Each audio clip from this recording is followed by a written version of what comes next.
So, you want to help others. You want to do the work of God. You want to be good to others. You want to serve others. Is that so? You want to give alms in whichever way that you believe is the best way. But don't you think, or let me put it this way, I have come to realize that before you can help anyone else, you first got to help yourself. Before you can give to anyone else, you got to have so you can give. If you don't have, how can you give? If you don't have wisdom, how can you give to others who are lacking? If you don't have knowledge, how can you give to others who are lacking? If you don't have health, how can you give to those who are around you? How can you be useful? If you don't have soundness of mind, how can you be useful? So, all of this is to say, in order for you to give anything, you must have. God wants us to be sound-minded. He wants us to be healthy. If you are broken, if you're falling apart, if you are weak, if there is no strength in you spiritually, how can you help others? So I'm saying this for all of you who want to help others. First, help yourself. Yes. First, take care of your health. Take care of your spiritual health. Take care of your physical health. Take care of your emotional health. Eat well. Sleep well. And don't forget that you are a vessel for God. If this vessel is not taken care of properly, it cannot be used for the purpose of God. What do I mean? If you're broken,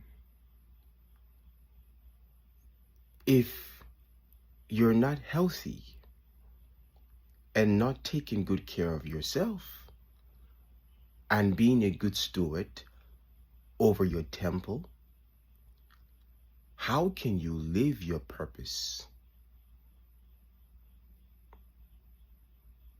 Yes. How can you live your purpose to serve others? How can you live your purpose to fulfill your dreams, your aspirations, your visions? How? Because you have neglected your vessel. Your vessel is your house.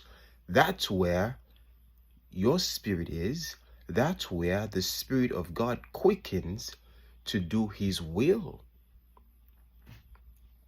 And if the vessel is broken, if the vessel is not functioning, if the vessel is not healthy, it cannot be used for the glory of God.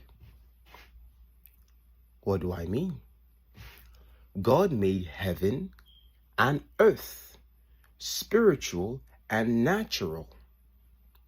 Now, just because that you are spiritual does not mean neglect the natural, because you're going to reap the consequences of it.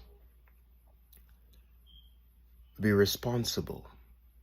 Take care of your spiritual and take care of your natural. Eat, sleep, drink, socialize, be of a just balance. The book of Proverbs 11 verse 1 says that a false balance is abomination unto God, but a just weight is his delight. What does that mean? Have balance. Give to God what is to God. Give to Caesar what is to Caesar. God is not saying to kill yourself all because you want to be all spiritual. Yes, God is not saying to fast 40 days and 40 nights and don't eat. God is not saying that don't do your school assignment, because we don't want to be overly righteous and overzealous, lacking knowledge and lacking understanding of how to serve God. You see, you can be all spiritual as you want. You can have all the desire to be spiritual as you want. But if you lack understanding of how to be spiritual, of how to serve God, you are going to break yourself. Do you understand? So, let grace do the work. Let mercy and truth do the work. Do we understand? Don't be self-righteous. And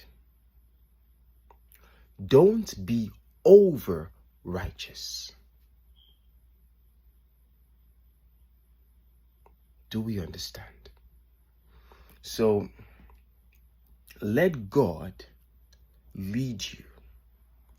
Let him guide you and instruct you in the way that you should go. Don't lean much of your own understanding. Let him guide you in the way that you should go. In school, at work, concerning your finances, concerning marriage, concerning your social life, concerning church, spiritual life. In all of your ways, acknowledge him and he will direct your path. So, my listeners, all of this is so that we can understand how to serve God rightly, and so that we would not look and blame God and say, why are you doing this to me? When God says to have a just balance, when God says to serve him in spirit and in truth, when God says, be not righteous over much, neither make thyself over wise, why shouldest thou destroy thyself? Do you understand? So, this is my life lesson and my experience and my growth, and I thought that I would share it with you, my listeners. However that this helps you, I thank God. Whichever way it impacts you, I thank God. So until next time, I'll see you again.